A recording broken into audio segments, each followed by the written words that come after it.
Bai, kaixo.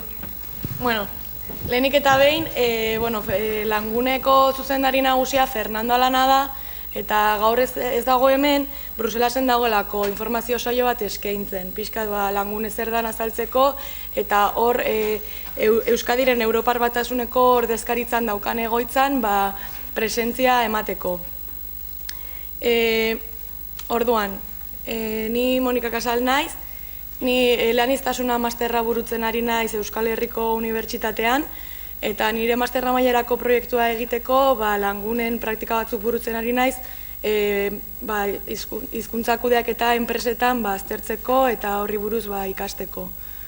Orduan, hasiera batean, Languneren aurkezpentxo bat egingo dizuet, gerora 2014-2017 plangintza estrategikoa Iñaki Garagorrik azalduko dizue, eta bestirik gabe hasiko gea. Langune, hizkuntza industrien elkartea Euskal Herrian 2010ean sortu zen. Hizkuntza industria, hain zuzen ere da, lau azpisektore biltzen dituen sektorea. Itzulpengintza batetik, bestetik hizkuntzen irakaskuntza, eleaniztasunaren kudeaketa eta hizkuntza teknologia. Orduan, lau azpisektore hori guztiak batzen dira, zertarako Euskal Herriko hizkuntzen industria garapena eta lehiakortasuna sustatzeko. Horretarako egiten dena produktuetan, teknologian, merkatuetan eta zerbitzuetan berrikuntzarako eta kolaboraziorako aukerak sortzen dira. Sektorea ageritasun handiago bat eukidezan beste sektoretan. Eta pasaren urtean, 2012an, Eusko Jaurlaritzako Industria, Berrikuntza, Merkataritza eta Turismo Sailak Languneri hizkuntz industrien prekluster titulua eman zion. Honek esan nahi du, hizkuntzen industria sektore estrategikoa bihurtu dela. Orduan, hizkuntza industriaren egungo realitatea honakoa izango litzateke, 585 enpresa dira totalean, fakturazioa 276 milioi euro ingurukoa dira, desente handia, eta 5.000 pertsona baino gehiago lan egiten dute sektore honetan.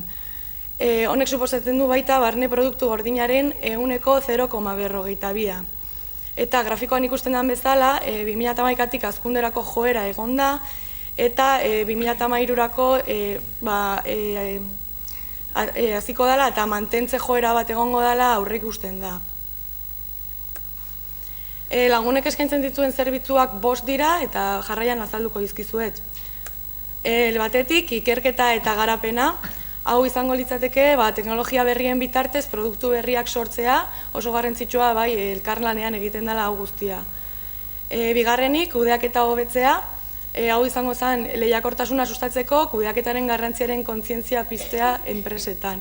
Ze gaur egun hizkuntzen kudeaketa enpresetan ez da asko egiten eta guk nahi duguna da pixka bat hori sustatu eta piztu. Aurretikan azaldu den bezala Elu Jarrekoek oso ongi aipatu duten bezala garrantzi handikoa du enpresa bat Europa mailan ateak irekire baldin baditu edo eta nazioarteko prozesu batean baita sartu nahi baldin bada. Hain zuzen ere hori da 3. puntuan, eta egiten dena da adibidez bazkideak nazioarteko ferietan, foru eta topagunetan ordezkatzean.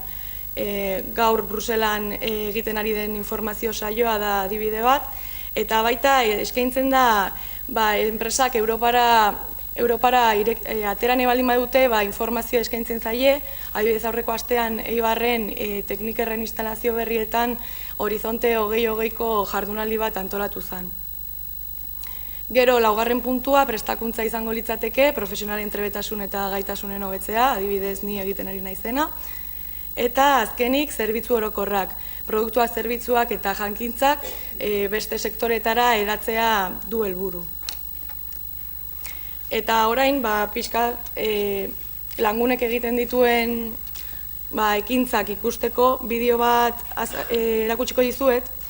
Bideo hau Arrasaten grabatu zen aurreko otsailean, eta bertan Langunek daukan papera ikus dezakezue argi eta garbi. Izan ere, urtero egiten den jardunaldi bat da, Langunen bazkide diren enpresa guztiak biltzen dira, eta saio batzuk egiten dira, enpresak elkarren artean ezagutzeko, eta holaxe. Orain ikusiko ez duten bezala.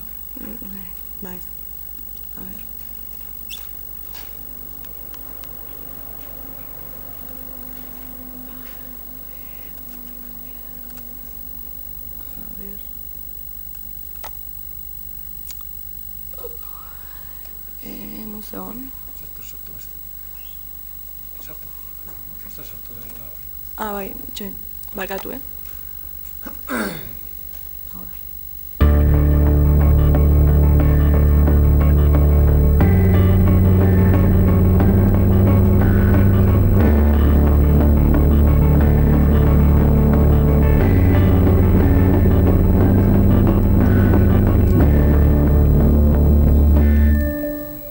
Ez genekien eta ez gendun ezagutzen.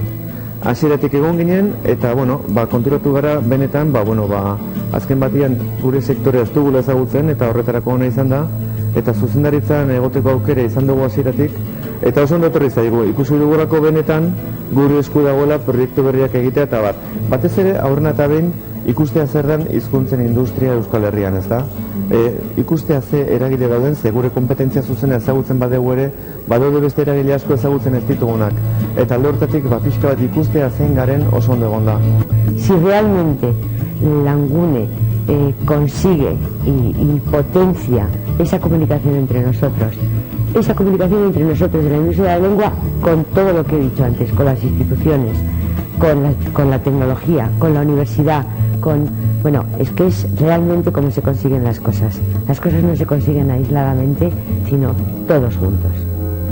Oso garrantzitsua iruditzen zait, ze horrek esan nahi du reklasterraren onarpen horrek esan nahi du sektoreak garrantzia hartu duela eta administrazioen aurrean baduela garrantzia eta horrek ere ikusgarritasun handia emango diola gizartean, enpresen munduan, eta hori guretzat enpresa garen heinean eta kide garen heinean oso onuragarria izango dela eta orokorrean proiektuetarako eta laguntzak eta oso ondo etorriko direla. Maila pertsonalian jendea asko ezagutzea, harreman pertsonala egitea, erreferentzia asko, eta enpresa mailan ate berriak irkitzeko aukera, kooperazioan aritzeko aukera. Me he encontrado con gente con muchas ganas de hacer muchas cosas y creo que Langune ya está haciendo cosas y creo que es importante para crear nuevas necesidades de clientes, sobre todo para nuestras empresas.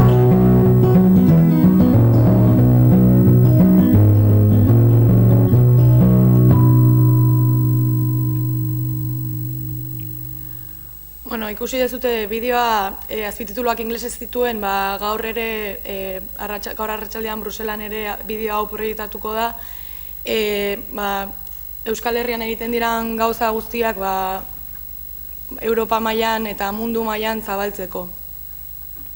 Eta, oain jarriko gera, etorkizunari begira jarriko gera, eta, Europar batzordeak argitaratutako txostenatik ateratako esaldia oso garrantzitsua da, languages mean business, companies work better with languages.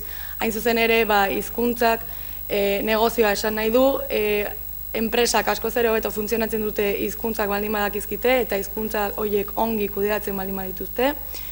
Enpresak gaur egun eta etorkizunari begira eleanitzak dira eta izango dira, profesionalak baita eleanitzak izango dira, eta ez bakarrik hizkuntza industria sektorean, baizik eta sektore guztietan, hezkuntzan, osasunan, ingenieritzan, berdin zaitana. Eta horretarako oso garrantzitsua da instituzioekin elkarlanean aritzea, administrazioetan, elkarteetan, klusterretan, plataformetan, sareak, formakuntza zentrotan, gaur bezala, IMH-en, eskerrik asko. Eta, horren elkarlanaren ondorez, sektorearen erronka estrategikoei aurre egin ahal izango diegu.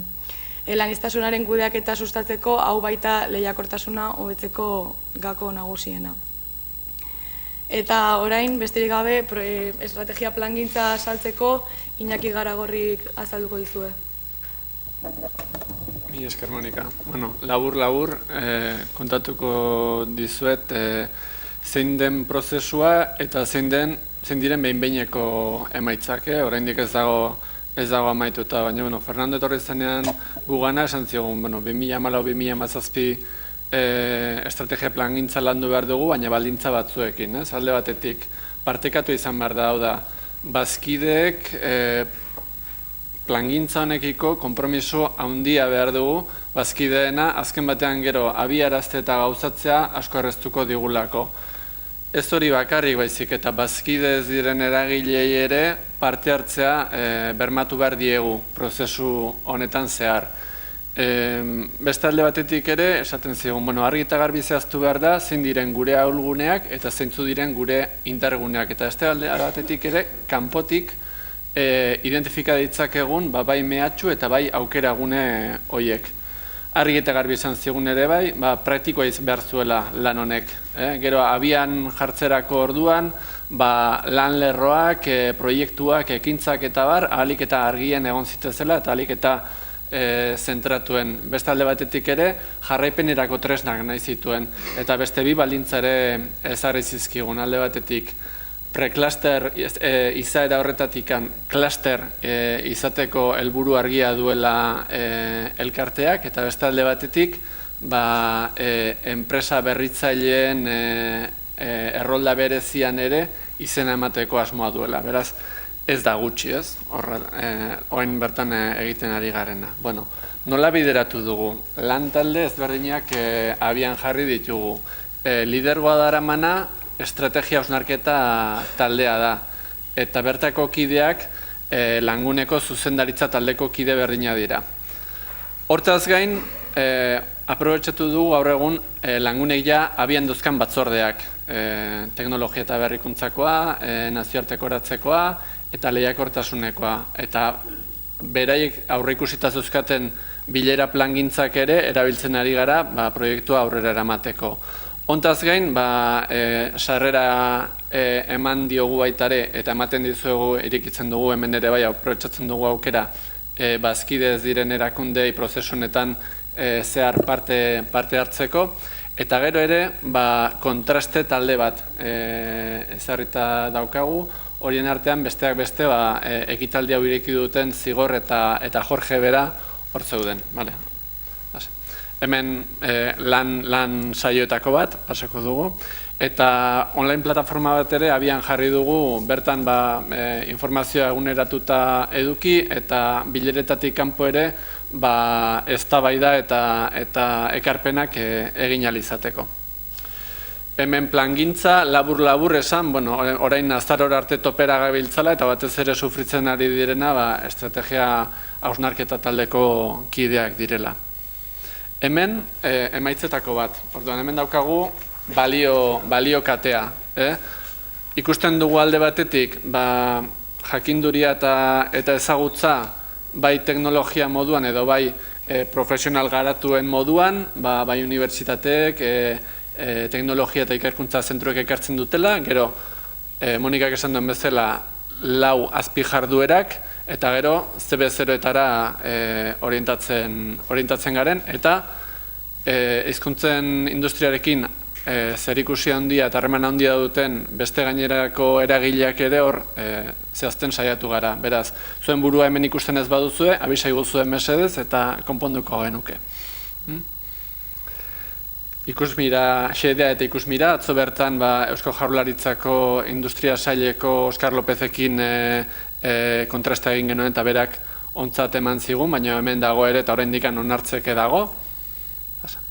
Eta hemen momentuz, hau ere zirriborroa da, oraindik behin-behinekoa da, baina ezarrita dauzkagun erronkak. Zeharkako bat, elkarlanarena, azken batean klusterra definizioz sare bat da, gero beste bat argita eta garbi ez, industriaren esanguratasun hori edo indartzea, bai barnekaldean eta bai kanpora begira ere, globalizazioko erronkari eustea, hor dago Fernando, eta beste alde batetik, Monikako ondo esan duen bezala, eta besteok ere esan duzuen bezala, hizkuntzen industria giltzarri da beste enpresen nazioartekoratzerako. Bikaintasun eta berrikuntza azkartzea, eta gero hor eztabaida bat, ez? Txiki gara, aurre egin nahi diegun erronkei ondo erantzun ahal izateko gaitasunak behar ditugu, hori elkarlanean lortzea beste aukerarik ez dugu, eta zentzu hortan Langune da horretarako gunerik egokiena. Hori da bintzat proposatzen duguna, eta hori da azkeneko mezua. Ez da gaur egun egiten duguna jende gehiagoren artean partekatzea, baizik eta gaur egun egin ezin duguna besteekin batera egin ahal izatea. Eta, mila esker.